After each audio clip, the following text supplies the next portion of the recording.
অসমৰ শিক্ষকসকলৰ বাবে এটা ভাল খবৰ আছে।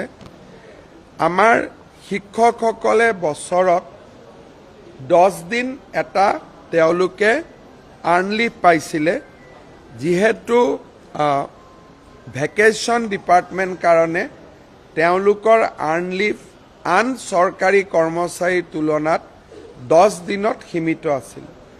আজি আমি ৰাজ্যৰ শিক্ষকসকলক তেওঁলোকৰ আৰ্ণ লিভ বছৰত 10 দিনৰ জাগাত 15 দিনলৈ বৃদ্ধি কৰোঁ।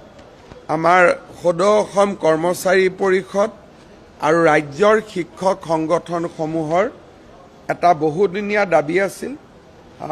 আমি এখন কমিটি গঠন কৰি দিছিলোঁ। কমিটিৰ ৰিকমেণ্ডেশ্যন মতে আৰ্ণ লিভৰ সংখ্যা 10ৰ পৰা 15 দিনলৈ বৃদ্ধি কৰা হয়।